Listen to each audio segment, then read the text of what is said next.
আল উলামা ওয়ারাসাতুল আম্বিয়া, আলেমে হাক্কানীরা আলেমরা হলো আমি রাসূলুল্লাহ আমার ওয়ারিস। ৭,০০০ আলেম রয়েছে, আপনি বলছেন হক নয়, কি হবে আব্বা? বলবেন তো?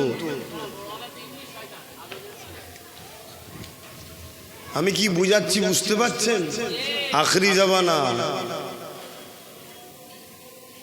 দাড়ি যদি ছোট হয়ে যায়, দুটো চচ্চাপর বা কিছুদিন জেল খেটে হলো রেহাই আছে, কিন্তু দাড়ি রেখে যদি বেঈমান হও, ঢুকবে আর বেরোবে না।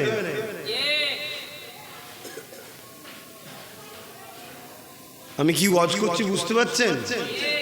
সামনে রোজার মাস, যদিও রোজায় একটু গন্ডগোল হয়ে যায়, ঠিকভাবে রাখার মতো রাখতে যদি নাই পারি, কেউ তো বলতে পারবে না আমি 100% রেখেছি, চেষ্টা। তারপরেও যদি একটু ভুলভ্রান্তি হয়ে যায়, আল্লাহ পাক ধরলে হয়তো একটু মারধর খেতে হবে, কেন আল্লাহ বলেছে আযাব আছে। আবার আল্লাহ বলেছে আমি মাফ করে দিতে পারি। কিন্তু যদি বেঈমান হয়, জাহান্নামে ঢুকবে। আর মানে ওই ৭,০০০ তাহলে এইদিকে বলছে, মাওলানা হওয়ার পরেও কোনো কামিয়াবি নাই। ৩,০০০ মুফতি রে বাবা, তোমাদের উত্তর ২৪ পরগনা তখন অনেক মাওলানা মুফতি হবে না? হায় হায়, আল্লাহ নবী জানালেন উলামা দুই ধরনের হবে, খায়রুল উলামা শাররুল উলামা। একটা মন্দ উলামা হবে, একটা ভালো উলামা হবে। অর্থাৎ ইলম সবাই শিখবে, ইলম শিক্ষা করে একদল নবীর পক্ষে থাকবে, আর একদল ইলম শিক্ষা করে দুনিয়ার জালিম অত্যাচারী শাসকদের দালালি করবে। আমার কথা নয় বাপ, তাগুদি শক্তি তোমরা বুঝতে পারবে না, ওই জন্য শাসক বললাম। মানে অত্যাচারী শাসককে তাগুদ শক্তি বলা হয়। কথা বুঝে আসছে? বাপেরা, নজওয়ান তরুণেরা, এই ৭,০০০ মুফতি হতে পারে, ৭,০০০ হাফেজ হতে পারে, ৩,০০০ মুফতি হতে পারে, ৩,০০০ হাফেজ হতে পারে, ৭,০০০ মৌলানা হতে পারে, কিন্তু অত্যাচারী জিদের দালালি করার জন্য ওরা জাহান্নামী হয়ে গেছে, ওরা বাতিল হয়ে গেছে, ওরা বরবাদ হয়ে গেছে। এ যুবকেরা, তরুণেরা, বাপেরা, আমার ইমাম পাক ৭২ জন হতে পারে। ৭২ কেন, ইমাম পাক একাও যদি থাকতো হকের পক্ষে, রহমানের পক্ষে, রাসূলুল্লাহর পক্ষে, তাই ইমাম পাক কামিয়াবি হয়ে গেছে। তাই আমি আপনাদেরকে জানিয়ে দিয়ে যাই, এই দুনিয়া জমিনে আজও ষড়যন্ত্র চলছে। মাদ্রাসা দেখে ইমান লুটা হচ্ছে, মসজিদ দেখে ইমান লুটা হচ্ছে। যেমন খারিজিরা নামাজ দেখে ইমান লুটেছিল, কোরআন দেখে আলীর বিরুদ্ধে দল তৈরি করেছিল, মুতাজিলা থেকে শুরু করে এইভাবে নানা দল মত যুগে যুগে চলে আসছে। কেউ একজনা বলেনি আমি কোরআন হাদিসের বিরুদ্ধে, সবাই বলে কোরআন হাদিসের পক্ষে, কিন্তু সবার বললেও তো হবে না। আল্লাহ নবী জানিয়ে দিলেন আমার উম্মত দাবিদারদের মধ্যে ৭৩ দলে বিভক্ত হবে, ৭২ দল জাহান্নামে যাবে, একটি দল জান্নাতে হবে। এ যুবকেরা চিনবেন কি করে? সবাই তো বলে আল্লাহ মানে, সবাই তো বলে নবী মানে, সবাই তো বলে কোরআন মানে, সবার দলে মাথায় টুপি আছে, সবার দলের মাথায় ইমাম আছে, সবার দলের মাথায় মুফতি মৌলানা আছে, সব দলেতে হাফেজ আছে, আলেম আছে, সব দলেরই মসজিদ মাদ্রাসা রয়েছে। তাহলে আপনি চিনবেন কি করে? এই চিনার একটা ছোট্ট নমুনা আজ আমি আপনাদেরকে জানিয়ে যাই। শুধুমাত্র দাদা হুজুরের মুরিদ আপনি, আমিও দাদা হুজুরের মুরিদ। আওলাদ ওটা ঘরের ব্যাপার, ঘরে থাক। এক পীর ভাই আমি তুমি, এই পীর ভাই হিসাবে পীর ভাইকে বুঝাবার চেষ্টা করছি। আল্লাহ কোরআনে বলেছে ও আনফুসাকুম আলাইকুম নারা, নিজে বাঁচো, নিজের হালকে বাঁচাবার চেষ্টা করো কোথা থেকে? জাহান্নামের আগুন থেকে। তাই চেষ্টা করছি, রক্তের ভাইয়ের থেকেও ইমানের ভাই হলো আরো বেশি কাছে।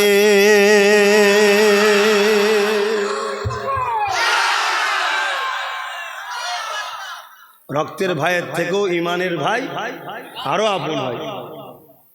কেন রক্তের সম্পর্ক বাপ মার সাথে, আর ইমানের সম্পর্কের ভাই আল্লাহ রসুলের সাথে। জোরে বলুন সুবহান। তাই ইমানের স্বার্থে একটু বলছি, চিনবেন কি করে? আমি দুটো ব্যক্তির নাম বলছি। একজনের ব্যক্তির নাম হচ্ছে সিদ্দিক আকবর, চেনেন? রাসূল পাক সাল্লাল্লাহু আলাইহি ওয়াসাল্লামের আউয়াল খলিফা, বড় খলিফা, প্রথম খলিফা, আউয়াল খলিফা। আর একটা লোকের নাম হচ্ছে আব্দুল্লাহ ইবনে উবাই। নাম শুনেছেন? একটু হ্যাঁ কিনা সারা দেবে, কেন মানসিক দিক দিয়ে আরো অজ করতে ভাল লাগছে না ভাই। ধর্মটাকে নিয়ে যেন কেমন একটা সব চলছে, কথা বুঝে আসছে। কিন্তু তারপরও শরীর না চাইলেও মনে হয় যাই। কিছু লোক তো মুখের দিকে তাকিয়ে বসে, এই তো বসে আছে, কিছু তো বসে আছে, তো এই কটার জন্য কমসে কম একটু বলা দরকার। তারপরে এখন এই যে এরা ছিল বলে অনেকটা রক্ষা ওসিলা, না হয় চারিদিকে যা মিডিয়াগুলো করছে। কিছুদিন আগে কোথায় নাকি কি স্কুলে কি নিয়ে মারপিট হয়েছে, নাকি মুসলমানরা বাধা দিয়ে দিচ্ছে বলছে। আমি তো দেখে অবাক হয়ে লাস্টে সোশ্যাল মিডিয়ায় শুনলাম যে না, স্কুলের দুটো গ্রুপ মিলে মারপিট করেছে। এ বলছে আমরা করবো, বলছে আমরা করবো। সেটা হয়ে গেল কি হিন্দু মুসলমান। মিডিয়া কিরা করতে পারে, মানে জ্যান্ত মাছে পোকা ফেলে দিচ্ছে, মাছ দৌড়চ্ছে বলছে পোকা হয়ে গেছে। এ হিটলারের চাল। হিটলার বা ইহুদিরা এই মিডিয়াকেই ক্যাপচার করে চলে, আর আম মানুষ মিডিয়ার কথা শুনে আমি যেমন বিশ্বাস করে নিয়েছিলাম। এই কি অবস্থা, দেশের অবস্থা কোথায় যাচ্ছে, কে কি ধর্ম করবে না করবে সব তার পছন্দ। যার ভাল লাগছে খুঁটি পুজো করার খুঁটি করবে, যার মানুষকে যার যেটা ভাল লাগছে করবি, জবাব আল্লাহর কাছে দিবি। তবে আলহামদুলিল্লাহ আমরা সৃষ্টিকর্তা ছাড়া কারো কাছে মাথা নত করি না, ঠিক আছে? তো সেই জায়গায় আজকে এইসব চলছে। তো এর মাধ্যমে হয়তো পৃথিবীর বিভিন্ন জায়গা থেকে ওই একটা দুটো মহব্বতের লোক আছে, একেবারে যে বেকার তা নয়, একটু আছে। তো যাক, আমি যে কথা বলছিলাম, তাহলে দুটো লোকের নাম বললাম। একটার নাম হচ্ছে সিদ্দিক আকবর, আর একটার নাম হলো আব্দুল্লাহ ইবনে উবাই। নামটা কত সুন্দর, আব্দুল্লাহ ইবনে উবাই আর সিদ্দিক আকবর। কথা বুঝে আসছে? হযরতে সিদ্দিক আকবর নবী পাকের হাতে হাত দিলেন, দ্বীনে মুহাম্মদ সাল্লাল্লাহু আলাইহি ওয়াসাল্লামের মধ্যে আসলেন। আগে তিনি দ্বীনে ইব্রাহিমের উপরে আমল করতেন। দ্বীনে ইব্রাহিম, নবী ইব্রাহিম আলাইহিস সালাম যে দিন রেখে গেছিলেন, সেই দিনের উপর সিদ্দিক আকবর তিনার পূর্বপুরুষরা ওই ধারাবাহিক চলে আসছে। এবং নবী পাকের দাদুজানরাও সব দ্বীনে ইব্রাহিমের উপরে ছিলেন। হযরত আব্দুল্লাহ, হযরত আব্দুল মুতালিব, এভাবে বংশধারা ধরে সব ইব্রাহিম নবী, ইসমাইল নবী, যে ধারাবাহিকতা একত্ববাদের যে বিশ্বাস, তারা সব ইমানদারই ছিলেন। কথা বুঝে আসছে? আমার নবী আসার আগে ঈসা নবীর লাখো কোটি মান্যওয়ালা ছিল, তারা সব জান্নাতি। শুনছেন তো নাকি? মুসা নবীর লাখো কোটি মান্যওয়ালা ছিল, তারা সব জান্নাতি। জোরে বলুন সুবহানাল্লাহ। যখনই আমার নবী বললেন আনা মুহাম্মদ রাসূলুল্লাহ, তখন যে ঈসা নবীর মান্যওয়ালা গুলো বলল মানবো না, মুসা নবীর যে মান্যওয়ালা গুলো বলল মানবো না, বা অন্য ইব্রাহিম নবী বা যে কোনো নবীর মান্যওয়ালা গুলো বলল মানলো না, তখনই ফতোয়া হয়ে গেল এরা জাহান্নামী। আর যারা আবার বললো হ্যাঁ আমরা ঈসা নবীকে ছিলাম, এখন আমাদের জন্য আল্লাহ নবীকে যখন রসুল করে পাঠিয়েছি, এনার উপর ঈমান আনতে হবে, কলেমা পড়ে নিল, তখন তারা দ্বীনে মুহাম্মাদির মধ্যে চলে আসলো। জোরে বলুন সুবহানাল্লাহ। আর দ্বীনে মুহাম্মাদি, দ্বীনে ইব্রাহিম, দ্বীনে ঈসাই, দ্বীনে মুসা, সমস্ত নবীর দ্বীন হলো একটাই, সেটা হলো ইসলাম। জোরে বলুন সুবহানাল্লাহ। কেন আমার দেশে একটা প্রচার চলছে, ইসলাম নাকি মাত্র ১৫০০ বছর। আর একজন তো প্রচার করছে আমার নবী নাকি এক হাতে তরোয়াল এক হাতে হাদিস নিয়ে নাকি দিন প্রচার করে। তো মাদ্রাসার জলসা এসছে, এটা অন্য সাইডে আলোচনা করছি। তবে এ সব কটা শয়তানের উত্তর একটাই, এদের বারবারন্তর পিছনে একটা শ্রেণীরই হাত আছে, তারা হলো ছদ্মবেশী মুসলমান। শুনছেন তো? এদের জন্য আজকে এরা সাহস পায়, সেটা আশা করছি সময় পেলে আমি বোঝাচ্ছি আপনাদের। হযরত আবু বকর সিদ্দিক আমার নবী পাকের হাতে হাত দিলেন, ইমানের কালেমা পড়ে নিলেন। আব্দুল্লাহ ইবনে উবাই আমার রাসূলুল্লাহর হাতে হাত দিলেন, সেও কালেমা পড়ে নিল। এ যুবকেরা, আমার নবী ইমামতি করে, সিদ্দিক আকবর নবী পাকের পিছনে ইক্তেদা করে নামাজ পড়ে। আব্দুল্লাহ ইবনে উবাই নবী পাককে ইক্তেদা করে নবী পাকের পিছনে নামাজ পড়ে। আমার নবী পাক যখন জিহাদের ময়দানে যায়, সিদ্দিক আকবর নবীর সাথে যায়, আব্দুল্লাহ ইবনে উবাইও নবীর সাথে যায়। আমার নবী পাক হজে যায়, আব্দুল্লাহ ইবনে উবাইও নবীর সাথে যায়, সিদ্দিক আকবরও যায়। আমার রাসূলুল্লাহ তিনি যখন ইসলামের জন্য মালের কথা বলে, আবু বকর সিদ্দিক দান করে দেয়, কদমে দেখে আব্দুল্লাহ ইবনে উবাই রাসূলের কদমে মাল ধন দৌলত দেয়। আবু বকর সিদ্দিকের মুখেও দাঁড়িয়ে আছে, টুপি আছে, পাগড়ি আছে, জুব্বা আছে। আর আব্দুল্লাহ ইবনে উবাইয়ের মাথায় দাড়ি, টুপি, জুব্বা, পাগড়ি রয়েছে। এ যুবকেরা, আব্দুল্লাহ ইবনে উবাই কোরআন ঘোষিত কাফের, জাহান্নামী হয়ে যায়। আর আমার রাসূলুল্লাহ সাহাবী আবু বকর সিদ্দিক জান্নাতি ঘোষণা হয়ে যায়।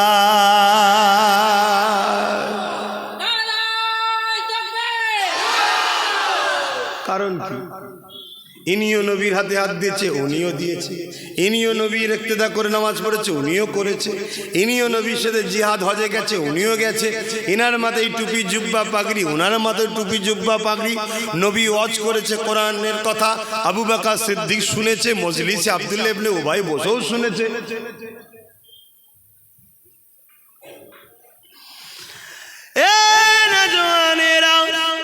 এই জন্যই বোঝাতে চাইছি, কারণ আখেরি জামানা, যুগে যুগে জালিমরা আমাদের মিটাতে চেয়েছে, ইসলামকে মিটাতে চেয়েছে, মুসলমানদের মিটিয়ে দিতে চেয়েছে। অল্প সংখ্যা হওয়ার পরও বিজয় ইসলামেরই হয়েছে। কেননা না, এ সত্যের পক্ষে আমার আল্লাহ পাক ছিল, আছে, থাকবে। এ যুবকেরা, তরুণেরা, বাপেরা, কিন্তু ওসিলা হলো ঈমান। তাই জানিয়ে দিয়ে যায়, আব্দুল্লাহ ইবনে উবাই জাহান্নামী হয়ে গেল, আবু বকর সিদ্দিক জান্নাতি হয়ে গেল। এর কারণটা কি রয়েছে মন দিয়ে শোনে। হ্যাঁ, আবু বকর সিদ্দিক কারণ কি? হুজুরকে জিজ্ঞাসা করা হয়েছে।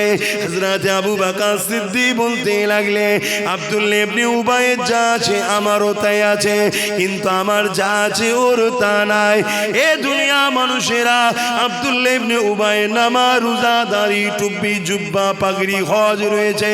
এটা আমি আবু বকর, আমারও রয়েছে। ও নবীর মজলিসে বসেছে, আমিও বসেছি।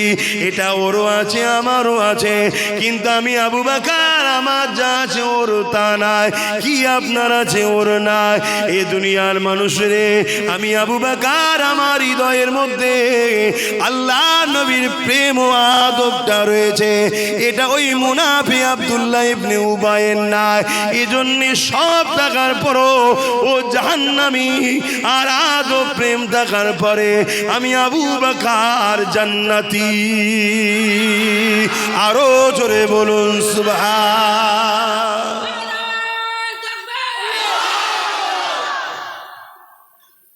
আজকেও ইসলামের দুশ্মনরা ডাইরেক্ট আমাদেরকে মিটাতে পারছে না। তাই আজকের দিনও আব্দুল্লাহ ইবনে উবাই মার্কা মুনাফিক উলামাদের ঘরে বাজারে ছেড়েছে। তাদেরকে কোটি কোটি টাকা দেওয়া হচ্ছে, শুনছেন তো নাকি? ওই টাকায় তারা মসজিদ বানাচ্ছে, মাদ্রাসা বানাচ্ছে।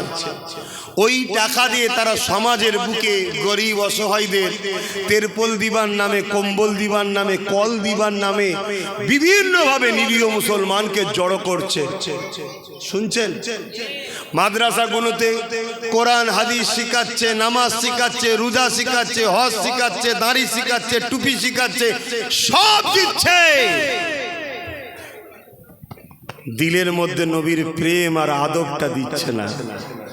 মানে আব্দুল্লাহ ইবনে উবাই সব ছিল, শুধু দিলে ছিল না। শুনছেন তো নাকি? এটা পরিকল্পনা ইসলামের দুশমনদের। তারা টার্গেট করেছে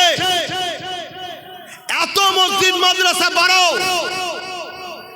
এত বাড়াও যেখানে কোরআন হাদিসের জ্ঞান দাও, বড় বড় পণ্ডিত উলামা তৈরি করো, আমলের কথা আমলের দিকে নিয়ে যাও, নামাজ দাও, রোজা দাও, দাড়ি দাও, টুপি দাও, শুধু মোহাম্মদ রসুলের প্রেম ও আদব কেড়ে নাও।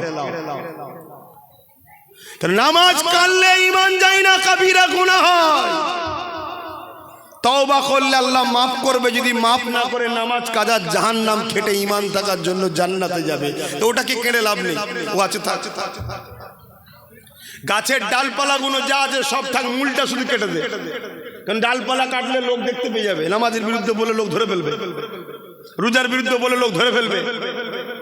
অতএব গোড়া থেকে শুধু ভেতর থেকে মূলটা কেটে দে। এই গাছের ডালপালাগুলো হলো নামাজ, রোজা, দাড়ি, টুপি, হজ, যাকাত, আর মূলটা ভেতরে থেকে ওটা হলো মোহাম্মদ রসুলের আদব ও প্রেম, ওটাকে কেড়ে লে। শুনছেন? বিশাল বড় বড় জমায়েত করো, দাও, গাড়ি ভাড়া দাও, বিরিয়ানি দাও, খাওয়া দাও। নিরীহ মুসলমান, ধর্মপ্রাণ মুসলমান আল্লাহ রসুলের কথা শোনার জন্য আসবে জড়ো হয়ে। ওই মাহফিল ওয়াজ করতে করতে টুক করে এমন একটা কথা বলো যে কথাটা আমার নবীর শানে বলা বিয়াদবি, টুক করে বলে দাও। শুনছেন না? শুনেন? ওই নবীর শানে বিয়াদবি মূলক কথাটা টুক করে যখনই বলবে, যতজন ওখানে বসে বসে শুনবে, এই কথার যদি প্রতিবাদ না করে ফিরে যায়, সব কটা বেঈমান হয়ে যাবে। এটা অন্য বিষয় নয় যে প্রতিবাদ না করলে কবিরা গুনাহ হবে, এটা রাসূলুল্লাহর বিষয়। এখানে প্রতিবাদ করতেই হবে। যদি প্রতিবাদ করতে গিয়ে তোমাকে গুলি খেতে হয় তাও করতে হবে, কেন? জানের থেকে বেশি ভালোবাসার নাম ঈমান। তাহলে পলিসিগুলো কি বুঝতে পারছেন তো নাকি? যেমন আমাদের সমাজে হচ্ছে, একদল দাড়িওয়ালা টুপিওয়ালা বক্তা বেরিয়েছে, আজকে তারা বলে বেড়াচ্ছে রসুল আমাদের মতো, নবী মরে গেছে, শাফাআত করতে পারবে না। তাদেরও মাদ্রাসা আছে না? এক কথা বলছে না? তাদের মাদ্রাসাগুলো ছেলেগুলো কি শিখবে? ছোট ছোট বাচ্চারা, বলুন বলুন বলুন, তারাও তো ছোটবেলা থেকে শিখবে। তাহলে আলেম হয়ে বেরোচ্ছে, দেখছি আলেম, কিন্তু কাফের আলেম। কাফের কথাটা কি শুনতে খারাপ লাগছে নাকি? আল্লাহ কাফেরকে কাফের বলতে বলেছে না বলেন? এই মুরব্বীটা বসে আছে, কিন্তু হাই সাহেব বসে আছে, আপনাদের কাউকে কাফের বলুন না? এই তোমাদের কাউকে কাফের বলিনি? কাফেরকে কাফের বলবে, মোমেনকে মোল বলবে, চোরকে চোর বলবে, মাতালকে মাতাল বলবে, এটা তো হক কথা বলা। তো কাফেরটা কে? যে নবীকে অস্বীকার করে, নবীর শান মর্যাদাকে অস্বীকার করে, নবীর গুরুত্বকে অস্বীকার করে, নবীর ফজিলাতকে ইনকার করে, নবীর মেরাজের সওয়ারকে অস্বীকার করে। নবী নাকি আবাত আসা জানতো না, এ কথা প্রথম মোল্লারাই বলেছে তো নাকি? এই কথাই এখন ওই যে একজন বেরিয়েছে শয়তান, সে আবার বলছে মুহাম্মদ মূর্খ ছিল, জানতো না লেখাপড়া। শুনছেন না? শোনেন? শুরুটা কিন্তু মুনাফেক দাড়িওয়ালা টুপিওয়ালা বক্তারাই করছে। আর আমাদের সমাজে এই কাফের উলামাগুলো দাবিদার, কাফের বক্তাগুলো আমাদের সমাজে ঘুরে বেড়াচ্ছে, যাদের আকীদা আমার নবী পাক সাল্লাল্লাহু আলাইহি সাল্লামের শানে শুধু গুস্তাগিমূলক কথাগুলো শুনিয়ে দাও। শুনছেন তো? তাহলে মাদ্রাসা এটাও, এ সমাজে আরো হাজারো মাদ্রাসা আছে। কোন মাদ্রাসা তৈরি করছে জালিম হুকুমতরা, সেই মাদ্রাসায় সরকারের পক্ষ থেকেই সমাজ বিরোধী কাজ করানো হবে, করিয়ে সেই মাদ্রাসাকে মিডিয়া দিয়ে দেখানো হবে, দেখো মাদ্রাসায় বোম পাওয়া গেছে। শুনছেন না? শোনেন না? ওইটাকে দেখিয়ে বলবে সব মাদ্রাসা বন্ধ করে দাও, এরা আতঙ্কবাদী তৈরি হচ্ছে। নাটকটা কিছু মাথায় ঢুকছে? তাহলে প্রত্যেকটা নবী প্রেমিক, ইসলাম প্রেমিক, যারা ইসলামকে ভালোবাসে, আপনাদেরকে সজাগ হতে হবে, আরো অ্যাক্টিভ হতে হবে, আরো সজাগের সাথে নিজের গ্রামের মসজিদ মাদ্রাসাগুলোর দিকে খেয়াল রাখতে হবে যে মসজিদে কি হচ্ছে, আল্লাহ ও রসুলের নামে ইসলাম বিরোধী কাজ হচ্ছে না তো? আমার কথা কি আপনাদের ভালো করে বুঝতে পারছেন তো নাকি? কিন্তু মসজিদ মাদ্রাসা ছাড়াও তো চলা যাবে না, দরকারও আছে। কিন্তু এই দরকারটা ঠিকভাবে পরিচালনা হচ্ছে না ইসলামের দুশ্মনরা মূলত মসজিদ মাদ্রাসাকে বদনাম করার জন্য গজিয়েছে, ওটাও দেখার দরকার আছে না? না,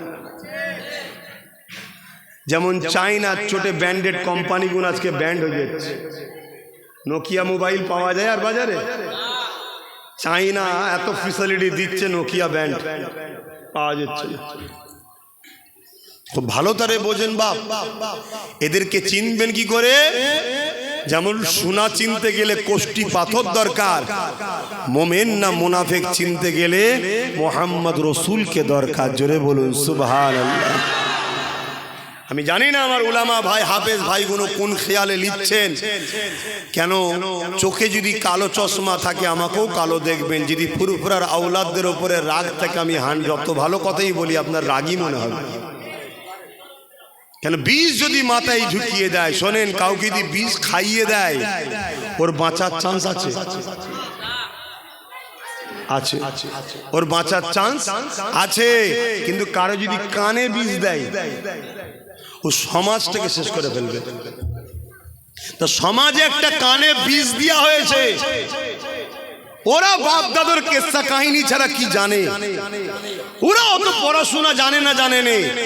আলহামদুলিল্লাহ, কি জানি না জানি আল্লাহ যতটুকু দিয়েছে ততটুকু খুশি। আলহামদুলিল্লাহ, আল্লাহর উপরে খুশি। আল্লাহ যদি মূর্খ বানিয়েও জান্নাতে দেয় আলহামদুলিল্লাহ। শিক্ষিত হয়ে ইবলিসের সাথে জাহান্নামের থেকে তো বেঁচে গেছি। কথা বুঝছেন না? বোঝেন না? এই কথা বুঝতে পারলেন না? কারণ ইবলিস আদম নবীকে সম্মান না করার জন্যই কিন্তু কাফের হয়েছে। তা আজকে সমাজও মুফতি, মৌলানা, বক্তা নূর নবীর আজমত, নূর নবীর শান, দয়ান নবীর মাকাম, দয়ান নবীকে যে আল্লাহর মাকাম দিয়েছে, সম্মান দিয়েছে, এগুলোকে মেনে না নিতে পারার জন্য কিন্তু কাফের হচ্ছে। নামাজ কাজা, রোজা কাজা, হজ কাজা, যাকাত দিতে পারে না, কবিরা গুনাহগার। ও কালকে তওবা করলে আল্লাহ ওকে দুনিয়াতেও মাফ করে দিতে পারে, আর যদি মাফ না করে কিয়ামত দিনও মাফ করতে পারে। যদি না করে জাহান্নামে দেবে, জাহান্নামে দিয়ে শাস্তি যতটা হবে, নামাজ কাদের এত শাস্তি, রোজা কাদের এত শাস্তি, ক্যালকুলেশন মানে বোঝাবার জন্য বলছি, ততদিন খেটে দিলে যদি আল্লাহ ও রসুলের প্রেম ও আদব থাকে ও জান্নাতে যাবেই। জোরে বলুন সুবহানাল্লাহ। কিন্তু নামাজ আছে, দাড়ি আছে, টুপি আছে, মসজিদ আছে, মাদ্রাসা আছে, 500 মসজিদ, 500 মাদ্রাসা, 500 গরিব মেয়ের বিয়ে দিয়েছে, তাহাজ্জুদ পড়ে, বড় দাড়ি, বড় জুব্বা, বড় আল্লামা, বড় পীর, বড় শায়েখ। আমার রসুল পাক সাল্লাল্লাহু আলাইহি ওয়াসাল্লামের শানে ভাষা নোংরা। যে কথা আপনাকে বললে আপনি পছন্দ করবেন না। আমি যদি আপনাকে বলি আগে তুই আমার ছাগল গরুগুলো চড়াবি, যদি উপযুক্ত হোস তারপর আমার কোম্পানিতে চাকরি দেবো, এটা আপনি খুশি হবেন? কেউ করবেন? এটা আপনাকে ইনসাল্ট করা না করা নয়। এরকম কাফের বক্তা সমাজে আছে না নাই? এ কাফের বক্তা প্রকাশ্য সমাজকে গুমরাহ করছে। এই কাফের বক্তা সমাজে মাহফিলে যারা যায় সব কটা কাফের হচ্ছে। তওবা যদি না করে মরে, আল্লাহকে সাক্ষী রেখে বলছি, যার কুদরতি হাতে আমার জান আছে, আমি আমার দলের মোল্লা মৌলী সাহেবের সঙ্গে ঝগড়া করতে, দলের মোল্লা মৌলী সাহেবের জন্য ঝগড়া করছি না যে আমার দলের মৌলী সাহেবকে কাকে বলেছে বেটে, কাকে বলেছে লম্বা, আমার দলের মৌলী সাহেব কাউকে কিছু গাল দিয়েছে, এর জন্য ঝগড়া করছি না, রাসূলুল্লাহর জন্য। জোরে বলেন, নবীর হয়ে ঝগড়া করা, ঝগড়া বলতে নবীর হয়ে প্রতিবাদ করা, নাউজুবিল্লাহ, নবীর হয়ে প্রতিবাদ করা, এটা তো আমার আল্লাহর পছন্দ। জোরে বলুন সুবহানাল্লাহ। আমার আল্লাহ আবু লহাবের বিরুদ্ধে আয়াত নাজিল করেছে না করেন? নবীর হয়ে লড়াই করেছে না করেন? নবীর হয়ে প্রতিবাদ করেছে না করেন? তাহলে আজকে আমার নবীকে কেউ বলবে বা নবীদের নিয়ে বলবে যে আগে গরু ছাগল চড়া, দেখি আগে গরু ছাগল চড়াতে পারবে কিনা, তারপরে তোকে মানুষ চড়াবার দায়িত্ব দেবো। এটা কোনো হালালি সন্তানের কথা হতে পারে? একদম দিল থেকে বলে হতে পারে? কেন? তার ইমানে বাধা দেবে, তার বিবেকে বাধা দেবে যে আমি কার সামনে কথা বলছি। হ্যাঁ, এ তো ইসলামের দুশ্মনদের শিখানো বলি যে নবী 40 বছর বয়সে নবুয়ত পেয়েছে, সেদিন থেকে মুসলমান হয়েছে। তার আগে নাকি নবী মুসলমান ছিল না, নবী ছিল না, এটা তাদের তো দাবি। তা ঘুরিয়ে বকলমে এই কথাটা বলাতে কি কি হচ্ছে শুনবেন? এই শুনবেন না? এখন যদি বলা হয় যে নবীরা বা নবী আগে গরু ছাগল চড়া, তারপরে যদি উপযুক্ত হয় মানুষ চড়াবার দায়িত্ব দেওয়া হবে, তার মানে আল্লাহ গায়েব জানে না। এই কথাতে প্রমাণ এটাই হচ্ছে তো, যে আল্লাহ জানে না নবীরা ছাগল গরু চড়াতে পারবে না, মানুষ চড়াতে পারবে কি পারবে না। যদি আল্লাহ জানতো তাহলে ডাইরেক্ট দায়িত্ব দিত। আল্লাহ জানে না বলে আগে পরীক্ষা নিচ্ছে, যা ঠিক না বেটি? এই কথাটা বলার জন্য আল্লাহর গায়েব, ইলমে গায়েবকে অস্বীকারী কাফের যেমন, নবী পাকের শানে এত বড় তহমত নবুয়াতকে অস্বীকার করার কাফের হবে। এই কথা শুনে যদি কেউ ওই মজলিসে বসে প্রতিবাদ না করে, সঙ্গে সঙ্গে তার ঈমান চলে যাবে। এটা পলিসি রে বাবা। ব্যক্তিগত আব্বাসকে পছন্দ নয় অনেক লোকের, বাদ দিকে যা। আরে তোর ঈমানটা বাঁচাবি না, তুই আমার জন্য নবীর বিরুদ্ধে যাবি? তুই কারো জন্য নবীর বিরুদ্ধে যাবি? তোর ফুরফুরা হুজুরদের পছন্দ নয়, বাদ দে। এই বাংলায় অনেক দল আছে ফুরফুরা দাদা হুজুরকে মানে না, আছে না নাই? তো বাদ দিকে যা। কিন্তু তুই একবারও ভাববি না যে দলটা করছিস সেই দলটা তোর রসুলকে কতটা সম্মান করে, তোর নবীর আজমাত নিয়ে কি কথা বলে, তোর নবীর রিসালাত, তোর নবীর শান, তোর নবীর মাকাম, তোর নবীকে আল্লাহ কি গুরুত্ব দিয়েছে সে সম্বন্ধে তাদের ভাষা কি আছে। হে আমার দাদা পীরের রুহানি বাচ্চারা, আমার পীর ভাইরা, আমার পীর বাপেরা, পীর চাচারা, সতর্ক করছি, ভালো লাগে না। এটা দোকান খুলে বসিনি আমি যে আমার খদ্দের চলে যাচ্ছে, অন্য কি মিজাজে চলে না চলে আলাদা কথা। আব্বাস সিদ্দিকী কিন্তু অন্য মিজাজ নিয়ে চলে, আপনারা খুব ভালোভাবে জানেন। কোনো জলসারও তাওয়াক্কা করিনি, কোনো কারো তাওয়াক্কা করিনি। আমার লক্ষ্য আল্লাহ রাসূল, সেই আল্লাহ তাআলা, সেই রাসূলুল্লাহর স্বার্থে আপনাদের বুঝাচ্ছি। যার সম্বন্ধে আল্লাহ কোরআনে বললেন যে ইহুদিরা আমার নবীকে রোয়ায়না বলে ডাকে, তাদের মনের খেয়াল ছিল ছাগল চরানেওয়ালা, রাখাল, গরু বা দম রাখাল, এটা তাদের মনের কথা। তারা প্রকাশ্য রাখাল বলেন, দিলের ভাষা ছিল। আল্লাহ সঙ্গে সঙ্গে বলে দিলেন, আয়াত নাজিল করলেন, জিবরিল যাও যে বলো আমার নবীকে রোয়াইনা বলে যেন না ডেকে, অর্থাৎ রাখাল বলে আমার নবীকে কেউ সম্বোধন যেন না করে। কোরআন বলছে আমার নবীকে যেন কেউ রাখাল বলে সম্বোধন না করে। কি বলবে? ক্বালা উনজুরনা ইয়া রাসূলুল্লাহ, হুজুর আমাদের দিকে নজরে কারাম করুন, দয়া করে দৃষ্টিপাত করুন। ইহুদিরা কিন্তু নবীকে রাখাল মুখ দিয়ে বলে না, দিলের মধ্যে শুধু ওই নিয়ত করে ডাকতো। আল্লাহ ওটাকেও সহ্য করলো না, বলে দিল যে বলগে যান রয়না যেন না বলে, অর্থাৎ রাখাল বলে যেন না ডাকে। রাখাল তো ইহুদিদের মনের আশা ছিল, তার জন্য কি সিস্টেম করে দিল, উনজুরনা, আমাদের দিকে কৃপা করুন। আরে সেদিনের ইহুদি ইসলামের দুশমন, সে মুখে বলার সাহস পায়নি। আজকে ইসলামের লেবাসে মুসলমানদের রাহনুমা সেজে বেঈমান কাফের জালিম শাসকদের দালাল খেয়ে তাদের অর্থে মসজিদ মাদ্রাসা গুটি কতক করে পুরোপুরা জমিনের দাদা হুজুরের মুরিদগুলোকে আজকে কাফের বানাবার প্ল্যান করছে। এ সমাজ কতটা খারাপ হয়ে গেছে বুঝতে পারছেন না? পারেন। অতএব বাপ, আমি আবার বলে যাচ্ছি, আমি কি আমার হুজুরের জন্য লড়াই করছি? এ আমার দাদুকে মানে নে রে, ওরে বাবা রে আমার দাদুকে মানে রে, এজন্য ঝগড়া করছি নাকি?